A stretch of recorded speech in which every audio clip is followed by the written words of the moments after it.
এই শাবান মাসে আমি এই জন্য রোজা রাখি, আল্লাহ তাআলা এই মাসে যেহেতু একটা বছরের মৃত্যুর লিস্টিতে দিয়ে দেয়, আমি আমার মাসে আমি নবীর মৃত্যু হয়ে থাকে যদি লেখা থাকে, আল্লাহ তাআলা যেন আমার মৃত্যুরা শাবান মাসে রোজা অবস্থায় লিখে দেয়। বলেন না সুবহানাল্লাহ। এই জন্য যুবক বাবা যে আমার মৃত্যু বলছে, আমার তোমার জীবনের হায়াত থেকে 50 বছর চলে গেল, 60 বছর চলে গেল। একটা সময় তুমি নওজোয়ান ছিলা, একটা সময় তোমার দাড়িগুলো কালো ছিল, চুলগুলো কালো ছিল, চোখের পাওয়ার বড় ভালো ছিল। একটা সময় এখন তোমার বয়সের কারণে তোমার চুলগুলো কালো, চুলগুলো সাদা হয়ে গেছে, কালো দাড়িগুলো সাদা হয়ে গেছে, চোখের পাওয়ার কমে গেছে, শরীরের কুওয়াত কমে গেছে, জোর কমে গেছে, আছে না নাই?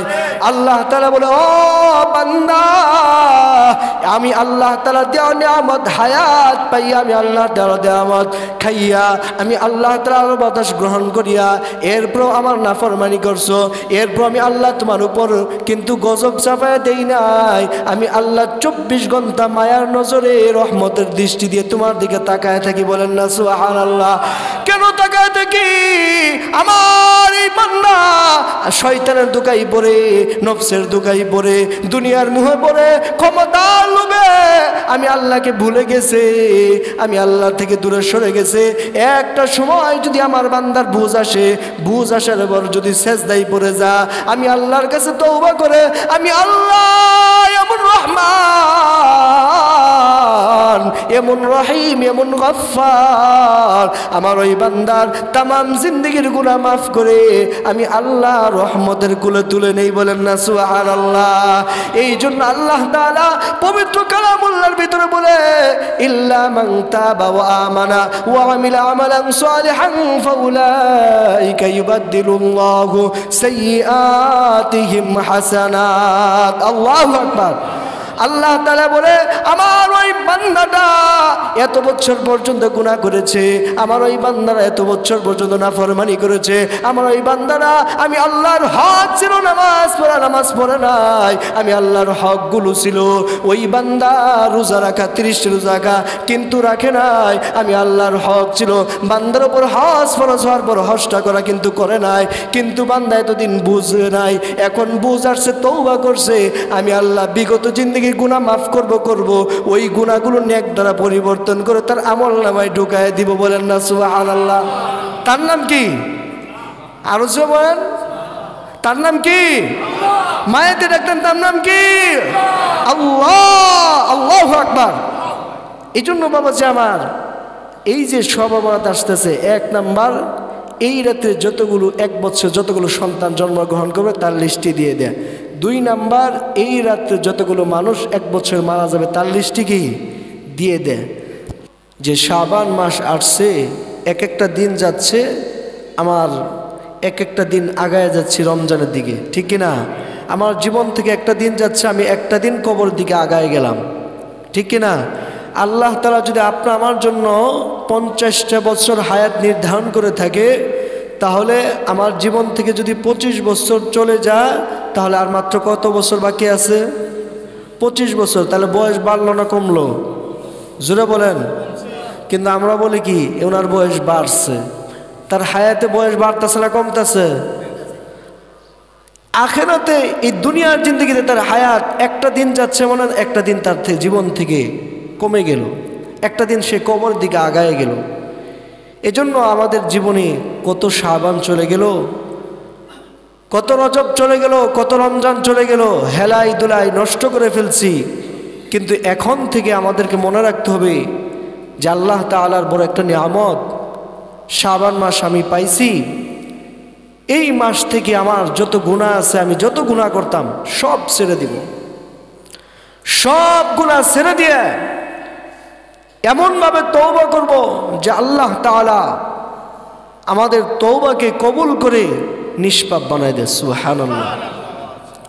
এই কথা বলার অর্থ আছে। এই শাবান মাস সম্পর্কে আল্লাহর পয়গম্বর বলে, ক্বালা রাসূলুল্লাহ সাল্লাল্লাহু আলাইহি ওয়াসাল্লাম আহসু হিলাল শাবান লিরমাদান। পয়গম্বর বলে, যখন শাবান চাঁদ উদিত হয়ে যায়, এই শাবান চাঁদ রমজানের সুসংবাদ দেয়। সুবহানাল্লাহ। শাবান চাঁদের হিসাব তোমরা রাখিও, শাবান চাঁদের হিসাব যদি সঠিক মতো রাখতে পারো তাহলে রমজানের চাঁদ নিয়ে তোমাদের কোনো দ্বিধাদ্বন্দ্ব হবে না। সুবহানাল্লাহ। কোনো নবীজি অথবা ফিকহায়ে কেরামগণ যারা মাসআলা লেখছে তারা বলেছে শাবান চাঁদের হিসাব রাখা প্রত্যেকটা মুসলমানের জন্য ওয়াজিব। কেন ওয়াজিব? এই শাবান চাঁদের হিসাব যদি ভুল করে, গণনায় ভুল করে, তাহলে সে রমজানের গণনায় ভুল করবে, ঠিক কিনা? হয়তো একটা দিন তার চলে যাইতে পারে, আর একটা রমজানের দাম আল্লাহর কাছে কম না বেশি? এই জন্য শাবান চাঁদের অত্যন্ত গুরুত্বপূর্ণ একটু চাঁদ, এই চাঁদের হিসাব রাখা মুসলমানদের জন্য ওয়াজিব। গুরুত্বের সাথে আমাদেরকে হিসাব রাখতে হবে। ওয়াজিব কেন বলল? প্রত্যেকটা মুসলমানের তার ইবাদতের সম্পর্ক চন্দ্রের সাথে। বুঝেন নাই? চন্দ্র বলে দিবে এটা শাবান চাঁদ উদিত, এখন থেকে তুমি শাবান চাঁদের ইবাদত করো। চন্দ্র বলে দিবে আজকে রমজানের চাঁদ উদিত হয়ে গেছে, এখন থেকে তোমাকে রোজা রাখতে হবে। চন্দ্র বলে দিবে আজকে শাওয়াল মাসের 1 তারিখ, তোমাকে রোজা বন্ধ করে আজকে তোমাকে খাবার খেয়ে ঈদের আনন্দ করো, ঠিক কিনা? এই চন্দ্রই বলে দিবে আজকে হচ্ছে নিসফে শাবান, লাইলাতুল বরাত, নিসফে শাবান, বরাতের মুক্তির রাত্র, আজকে রাতে তুমি জাগনা থাকো, আল্লাহ তাআলা তোমার জিন্দেগিগুলো মাফ করে দিবে। সুবহানাল্লাহ। এই জন্য মুসলমানদের প্রত্যেকটা ইবাদতের সম্পর্ক হচ্ছে চন্দ্রের সাথে। এই জন্য আমাদেরকে আরবি মাসের হিসাব রাখতে হবে। রাখবো তো ইনশাল্লাহ? কি বলেন, রাখবো তো ইনশাল্লাহ? আল্লাহর পয়গম্বর সাল্লাল্লাহু আলাইহি সাল্লাম বলে কতগুলো আদম সন্তান মারা যাবে। খুব দামি কথা। আল্লাহর পয়গম্বর বলে যখন শাবানের 15 তারিখ রাত্র, 14 তারিখ দিবাগত রাত্রে 15 তারিখ রাত্র এসে যায়, ওই রাত্রে আল্লাহ তাআলা এই শাবান থেকে শুরু করে আগামী শাবান মাসের ভিতরে আগামী 1 বছরের ভিতরে কত মানুষগুলো মারা যাবে পৃথিবীর জমিন থেকে, প্রত্যেকটা মানুষের মারা যাওয়ার লিস্টিটা আল্লাহ তাআলা জিবরাইলের হাতে অর্পণ করে দেয়। সুবহানাল্লাহ। আল্লাহর পয়গম্বর বলে ওফিহা আইয়াতুবা কুল্লু হালিকিম মিন বানি আদম ফি হাদিস সানা, এবং এই রাত্রে এমন কিছু আল্লাহ তাআলা ঘটাবে। বড় দামি, বড় গুরুত্বপূর্ণ কথা হলো আল্লাহর পয়গম্বর বলে শাবানের যখন 15 তারিখ রাত্রে এসে যায়, অর্থাৎ সূর্যটা ডুবার সাথে সাথে রাত্রটা এসে যায়। আরবি মাসের চন্দ্র হিসেবে রাত্র আগা সে দিন পড়ে। এই জন্য বাবাজি আমার আগামী শুক্রবার দিন যায়, রাত্রেবেলা শবে বরাত আসতেছে, লাইলাতুন নিসফি মিন শাবান। এই লাইলাতুন নিসফি মিন শাবান চন্দ্রটা, সূর্যটা ডুবার সাথে সাথে, চন্দ্রটা উদিত হওয়ার সাথে সাথে আল্লাহ তাআলা বলে আমি আল্লাহ তাআলা প্রথম আসমানে নেমে আসি। সুবহানাল্লাহ। আমি আল্লাহ তাআলা আরশে আজিমে থাকি না, প্রথম আসমানে নামে আসি। ও দুনিয়ার মানুষ, তোমরা সুসংবাদ গ্রহণ করো, রাত্রটা কত বরকতপূর্ণ, কত দামি রাত। লাইলাতুন নিসফি মিন শাবান, শবে বরাতের রাত্র, মুক্তির রাত্র, এত দামি রাত। এই রাত্রে আমি প্রথম আসমানে নামি। নামার পর আমি আল্লাহ তাআলা আমার বান্দাদেরকে বড় মায়া করে, বড় ভালোবাসা দিয়া, বড় মোহাব্বত দিয়ে আদর করে ডাকতে থাকি। বলেন না সুবহানাল্লাহ। কেন নাকি আল্লাহর পয়গম্বর বলে وقال عليه الصلاة والسلام في هذه الليلة يعني ليلة النصف من شعبان أن يكتب كل مولود بني آدم في هذه السنة। আমি আল্লাহ তাআলা এই রাত্রে আজকে 25 সালের শাবান থেকে নিয়ে আগামী 26 সালের শাবান পর্যন্ত আমি আল্লাহ তাআলা কতগুলো মানুষ, কতগুলো আদম সন্তান পৃথিবীর জমিনে পাঠাবো, ওই লিস্টিতে আমি আল্লাহ তাআলা আজকে রাত্রে জিবরাইলের হাতে পৌঁছে দেই। সুবহানাল্লাহ। এজন্য বাবাজি আমার, যাদের একটা ছেলে সন্তান দরকার, যাদের একটা মেয়ে সন্তান দরকার, একটা সন্তানের জন্য কত ডাক্তারের কাছে যাও, কত অমুক বাবার কাছে যাবো, তমুক মাজারে যাও, লাল সালুয়ার কাছে যাও, শাহজালাল মাজারে যাও, শাহপরা মাজারে যাও। যায় যদি কোনো বান্দা কোনো মাজারের কাছে যায় যদি বলে বাবা আমাকে একটা সন্তান দাও, আমার একটা ছেলে সন্তানের দরকার, আমার একটা মেয়ে সন্তানের দরকার, ওই ব্যক্তি ডাইরেক্ট শিরক করে ফেললো, ওই ব্যক্তি মুশরিক হয়ে গেল। তার মানে ওই ব্যক্তি আমার আল্লাহ যা পারে, যার কাছে যা চাইলো ওই ব্যক্তিকে আল্লাহর সমকক্ষ মনে করলো। তার মানে আল্লাহ সন্তান দিতে পারে, একজন ওই যে মাজারে যে শুয়ে আছে সেও দিতে পারে।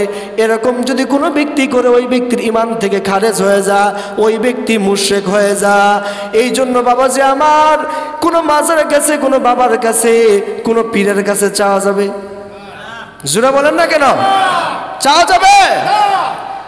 ইলেকশনের সময় আসলে দেখবেন, যখন নির্বাচনের সময় আসে, যারা নেতা আছে সুন্দর করে হিজাব পরে তসবিহ আতনে শাহজালাল মাজার জিয়ারতে যা, আছে না নাই? ওখানে যায় সুন্দর করে ধর্মরা ব্যবসা করে, আছে না নাই? আসলে উল্টা ট্যাগ লাগে, হুজুররা ধর্ম ব্যবসা করে, কিন্তু ধর্ম ব্যবসা করে যারা রাজনীতি করে তারা, কথা বলেন ঠিক কিনা? নির্বাচন সময় আসলে মানুষের ধারে ধারে যার ধর্মের কথা বলে, কোরআনের দোহাই দেয়, নবীর দোহাই দেয়, দিয়ে বলে আমি যদি আগামী ক্ষমতায় আসি আপনাদের এই কাজগুলো করবো, মসজিদ বানাবো, রাস্তা বানাবো, ব্রিজ বানাবো, মসজিদে উন্নয়ন করবো, মাদ্রাসা করবো, বলে কি বলে না? কিন্তু ক্ষমতা আসতে দেরি সব বন্ধ করে দেয়, কথা বলেন ঠিক কিনা?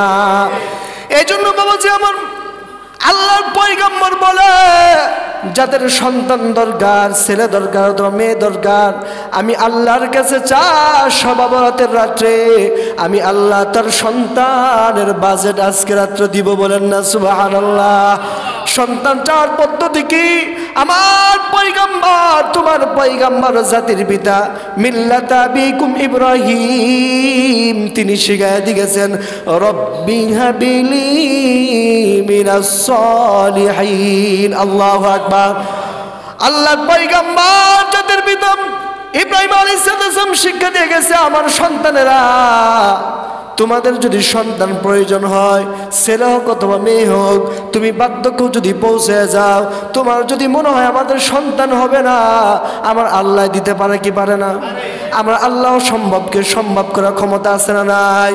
পয়গম্বর বলে আমাদের পিতা ইব্রাহিম আলাইহিস সালাম শিখাই দিয়েছে, তোমাদের সন্তান প্রয়োজন হইলে রাতের বেলা উঠে পুত পবিত্র হইয়া তাহাজ্জুদ নামাজ পড়ে আল্লাহর কুদরতি পায়ে সেজদা দিয়া দুইটা হাত বাড়ায় বলবা রব্বি হাবিলি মিনাস সালিহিন, ও আমার মালিক আল্লাহ, আপনি আমাকে একটা ধৈর্যশীল সহনশীল একটা নেককার সন্তান দাও, বলেন না সুবহানাল্লাহ?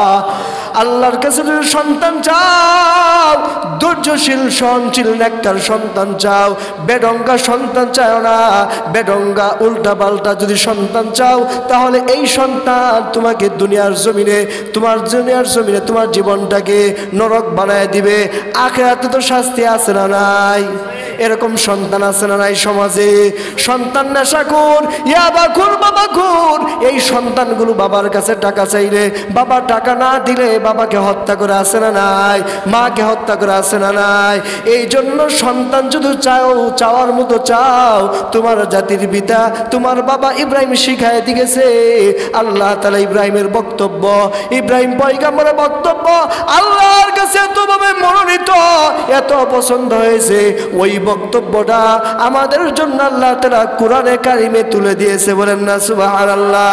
তাই শিক্ষা দিল আল্লাহ তাআলা, ও আমার বান্দা বান্দিরা, তোমাদের সন্তান লাগবে, আমি আল্লাহর কাছে তোমাদের নবী তোমাদের পিতা ইব্রাহিমের মতো করে চাও, আমি আল্লাহ তোমাদের সন্তান দিয়ে দিব, বলেন না সুবহানাল্লাহ?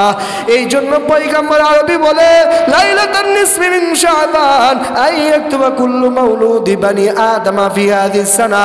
আজকে 24 সালের শাবান থেকে নিয়ে 26 সালের শাবানের ভিতরে এই যে একটা বছর গ্যাপ থাকবে মাঝখানে, এই বছর যতগুলো সন্তান আল্লাহ তাআলা দান করবে, ওই সন্তানের লিস্টিটা আল্লাহ তাআলা শবে-বরাতের রাত্রে লৌহে মাহফুজ থেকে জিবরাইলের কাছে প্রেরণ করবে, বলেন না সুবহানাল্লাহ?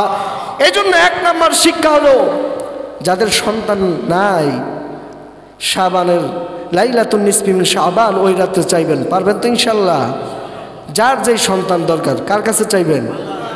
আল্লাহ শিখাই দিছে ইয়াকা না'বুদু ওয়া ইয়াকা নাস্তাঈন, ইবাদত দাসত্ব তোমারই করি, সাহায্য তোমারই কাছে চাবো। কার কাছে চাবো? দুনিয়ার কোনো মানুষের কাছে না। রাজি আছেন ইনশাআল্লাহ? এরপর দ্বিতীয় বলতেছে وفيها أن يكتب كل هالك من بني آدم في هذه السنة বড় দামি কথা পয়গম্বর বলে শবে বরাতের রাত্র যেই দিন অর্থাৎ লাইলাতুন নিসফি মিন শাবান 14 তারিখ দিবাগত রাত্রে এই রাত্রিতে আল্লাহ তাআলা 25 সালের শবে বরাত থেকে নিয়ে 26 সালের শবে বরাত পর্যন্ত একটা বছর এই এক বছরে কতগুলো বান্দা মারা যাবে ওই বান্দার লিস্টিরে লৌহে মাহফুজ থেকে নকল করে আল্লাহ তাআলা জিবরাইল মালাকুল মউত হাতে প্রেরণ করে বলেন না সুবহানাল্লাহ। এই জন্য বাবা জামান আমার পয়গম্বর রাহমাতুল লিল আলামিন আল্লাহর পরে যার মর্যাদা সকল নবীদের ঊর্ধ্বে যার মর্যাদা ওই নবী এই শাবান মাসে সবচেয়ে বেশি রোজা রাখতেন। সাহাবায়ে কেরাম নবীজির রোজা দেখে মনে করতেন নবী মনে আর রোজা মনে ভাঙবে না, আবার তিনি মাঝে মধ্যে একটা দুইটা করে রোজা ভাঙতেন। কেন ভাঙতেন? শাবান মাসে আমি এই জন্য রোজা রাখি আল্লাহ তাআলা এই মাসে যেহেতু একটা বছরে মৃত্যুর লিস্টিতে দিয়ে দেয়, আমি আল্লাহ তাআলা যদি এই শাবান মাসে আমি নবীর মৃত্যু হয়ে থাকে যদি লেখা থাকে আল্লাহ তাআলা যেন আমার মৃত্যুরা শাবান মাসে রোজা অবস্থায় লিখে দেয় বলেন না সুবহানাল্লাহ। এই জন্য যুবক বাবা যে আমার মৃত্যু বাবা যেমন তোমার জীবনের হায়াত থেকে 50 বছর চলে গেল, 60 বছর চলে গেল। একটা সময় তুমি নওজোয়ান ছিলা, একটা সময় তোমার দাড়িগুলো কালো ছিল, চুলগুলো কালো ছিল, চোখের পাওয়ার বড় ভালো ছিল। একটা সময় এখন তোমার বয়সের কারণে তোমার চুলগুলো কালো, চুলগুলো সাদা হয়ে গেছে, কালো দাড়িগুলো সাদা হয়ে গেছে, চোখের পাওয়ার কমে গেছে, শরীরের কুওয়াত কমে গেছে, জোর কমে গেছে, আছে না নাই? আল্লাহ তাআলা বলে ও বান্দা আমি আল্লাহ তাআলা দেওয়া নিয়ামত হায়াত পাইয়া আমি আল্লাহ তাআলা নিয়ামত খাইয়া আমি আল্লাহ তাআলার বাতাস গ্রহণ করিয়া এরপর আমার নাফরমানি করছো, এরপর আমি আল্লাহ তোমার উপর কিন্তু গজব চাপায় দেই নাই। আমি আল্লাহ 24 ঘন্টা মায়ার নজরে রহমতের দৃষ্টি দিয়ে তোমার দিকে তাকায় থাকি বলেন না সুবহানাল্লাহ। কেন তাকায় থাকি? আমার এই বান্দা শয়তানের দোকাই পড়ে, নফসের দোকাই পড়ে, দুনিয়ার মুহে পড়ে, ক্ষমতার লোভে আমি আল্লাহকে ভুলে গেছে, আমি আল্লাহ থেকে দূরে সরে গেছে। একটা সময় যদি আমার বান্দার বুঝ আসে, বুঝ আসার পর যদি সেজদায় পড়ে যা, আমি আল্লাহর কাছে তওবা করে আমি আল্লাহ এমন রহমান, এমন রহিম, এমন গফফার, আমার ওই বান্দার তামাম জিন্দেগির গুনাহ মাফ করে আমি আল্লাহ রহমতের কুলে তুলে নেই বলেন না সুবহানাল্লাহ। এই জন্য আল্লাহ তাআলা পবিত্র কালামুল্লাহর ভিতরে বলে ইল্লা মান তাবা ওয়া আমানা ওয়া আমিলা আমালান সালিহান ফাউলাইকা ইউবাদদিলুল্লাহু সাইয়্যাতিহিম হাসানাত। আল্লাহু আকবার। আল্লাহ তাআলা বলে আমার ওই বান্দাটা এত বছর পর্যন্ত গুনাহ করেছে, আমার ওই বান্দারা এত বছর পর্যন্ত নাফরমানি করেছে, আমার ওই বান্দারা আমি আল্লাহর হক ছিল নামাজ পড়ে নাই, আমি আল্লাহর হকগুলো ছিল ওই বান্দা রোজা রাখা 30 রোজা রাখা কিন্তু রাখে নাই, আমি আল্লাহর হক ছিল বান্দার উপর হজ ফরজ হওয়ার পর হজটা করা কিন্তু করে নাই, কিন্তু বান্দা এতদিন বুঝে নাই, এখন বুঝ আসছে তওবা করছে, আমি আল্লাহ বিগত জিন্দেগি গুনাহ মাফ করব ওই গুনাহগুলো নেক দ্বারা পরিবর্তন করে তার আমল নামায় ঢুকায় দিব বলেন না সুবহানাল্লাহ। তার নাম কি? আরো জোরে বলেন, তার নাম কি? মায়েতে ডাকতেন তার নাম কি? আল্লাহ। আল্লাহু আকবার। এই জন্য বাবা যে আমার এই যে শবে বরাত আসতেছে, 1 নাম্বার এই রাতে যতগুলো 1 বছর যতগুলো সন্তান জন্মগ্রহণ করবে তার লিস্টে দিয়ে দেয়। 2 নাম্বার এই রাত্রে যতগুলো মানুষ 1 বছর মারা যাবে তার লিস্টে কি দিয়ে দেয়। চতুর্থ 3 নাম্বার হচ্ছে ওয়াফিহা তুরফাউ আমালুহুম। 3 নাম্বার হচ্ছে করি কে দেখছে মানুষ হিসাব না, আপনি খুব ভালো মানুষ, হাজী সাহেব এত ভালো মানুষ জানে, কিন্তু তলে তলে যা দুনিয়ার আকাম আছে সব করেন, আছে না নাই? সব কে দেখছে? আরো যেমন কে দেখছে? এই কথাই পয়গম্বর বলতেছে ওয়াফিহা তুরফাউ আমালুহুম। এই শবে বরাতের রাত্রে আল্লাহ তাআলার কাছে 1 বছর আমলটা পেশ করবে সুবহানাল্লাহ। তাহলে আপনি আমার আমলটা যদি খারাপ হয় আল্লাহ খুশি হইব, ঠিক না? কি বলেন? আপনি আমার আমলটা যে আল্লাহর কাছে পেশ করবো, আমার আমল যদি শুধু গুনাহ আর গুনাহ, স্বৈরাচার আমার আমলের ভিতরে, মানুষের উপর শুধু জুলুম করছে আমল, মানুষের হক মারছে আমল। আমি কোনোদিন নামাজ পড়ি নাই, চুরি ডাকাতি জিনা ব্যভিচার রাহাজানি সব করছি। এই আমলগুলো যদি আমার আমল নামায় থাকে আর আল্লাহর কাছে পেশ করে, আল্লাহ আপনি আমার আমলটা দেখে খুব খুশি গো, ঠিক না? বড় একটা যাজা দিব না? তাহলে কি দেখতে হবে? আল্লাহর কাছে এই রাত্রে আমল পেশ করবে, আমার আমল নামায় যাতে করে গুনাহ না থাকে, ঠিক কিনা? আমার আমল নামায় যাতে কোনো স্বৈরাচারী মানুষ বা জুলুমকারী এরকম না থাকে। আমার আমল নামায় যাতে মানুষের আইল ঠেলে জমি দখল করছে এরকম যেন না থাকে। আমার আমল নামে অন্য উপর জুলুম করছে এগুলো যেন না থাকে। আমার আমল নামায় যাতে নামাজ তরক করছে এগুলো যাতে না থাকে। আমার আমল নামায় এতদিন রোজা রাখি নাই এগুলো যাতে না থাকে। এখন থেকে তওবা করে ওই গুনাহগুলো মুছে আল্লাহর কাছে পূত পবিত্র অবস্থায় আমার ভালো নেকের আমলটা যাতে ওইখানে থাকে, ঠিক কিনা? ফেরেশতা যাতে পেশ করে, আল্লাহ তোমার এই বান্দা তাহাজ্জুদ গুজার, তোমার এই বান্দা কোরআন তেলাওয়াতকারী, তোমার এই বান্দা নফল ইবাদতকারী, তোমার এই বান্দা হজকারী, তোমার এই বান্দা যাকাত দাতা, এইভাবে যদি পেশ করে আমার আল্লাহ কি হয়ে যাবে? জোরে বলেন, চান না আপনারা? আপনি আমলটা ভালো অবস্থায় পেশ করুন, চান না? কে কে চান? হাত তুলেন তো দেখি। সকলেই চান? আল্লাহ তুমি সবাইকে কবুল করো, বলেন আল্লাহুম্মা আমিন। সকলেই যে চাইলেন, তাহলে কি নামাজ ছাইরা না দইরা? জোরে আওয়াজ দেব, নামাজ ছাইরা না দইরা? শুধু জুমার দিন না ফজর টাইমেও? জোরে আওয়াজ দিয়ে বলেন, কি বলেন? শুধু মসজিদে আসলে সত্য বলবো না বাইরে যাও সত্য বলবো? শুধু মসজিদে আসলে কোরআনের পক্ষে থাকবো না বাইরে গেলেও কোরআনের পক্ষে থাকবো? শুধু মসজিদে আসলে নবীর পক্ষে থাকবো না বাইরে গেলে নবীর বিপক্ষে যাব? এরকম সব জায়গায় এক থাকতে হবে মুসলমান, ঠিক কিনা? আমাদের আল্লাহ এক, আমাদের নবী এক, আমাদের কালিমা এক, আমাদের মুসলমানদের বন্ধন এক কালিমার, কথা বলেন ঠিক কিনা? মুসলমানদের জবানও কই থাকবে? দ্বিতীয় করা যাবে? যাদের জবান দুইটা ওরা মুনাফিক, কথা বলেন ঠিক কিনা? মসজিদে আসলে এক বক্তব্য, বাহিরে গেলে এক বক্তব্য, তাদের কি? তারা কি? জুড়ে বলেন, তারা কি? এই মুনাফিকি করার কারণে, ধর্ম ব্যবসার কারণে, বাংলাদেশের স্বৈরাচারের কারণে বাংলাদেশের ইতিহাসে যেই ঘটনা ঘটছে 24 সালে, এরকম ইতিহাস যেন আর আমরা না দেখি বাংলার জমিনে, কথা বলেন ঠিক কিনা? আমাদের সকলকেই সবসময় সোচ্চার থাকতে হবে এই দেশে, যাতে করে আর কোনো বাতিল, কোনো স্বৈরাচার, কোনো আগ্রাসন, কোনো আইনা করে এই দেশে যাতে আর না হয়। রাজি আছেন ইনশাল্লাহ? থাকবেন তো ইনশাল্লাহ? যাই হোক, শবে বরাত যেহেতু আসতেছে, আগামী শুক্রবার দিন যে, জোরে বলেন, তাহলে আমাদের 1 নম্বর ইবাদত হচ্ছে শাবান মাসে বেশি বেশি আমরা ইবাদত করব, কোরআন তেলাওয়াত করব, নফল নামাজ পড়ব, আমাদের যাদের উপর জাকাতগুলো আছে পুঙ্খানুপুঙ্খানে বুঝাই দিব। সাহাবায়ে কেরাম এই মাসে জাকাতগুলো বুঝাই দিতেন। কেন বুঝাই দিতেন?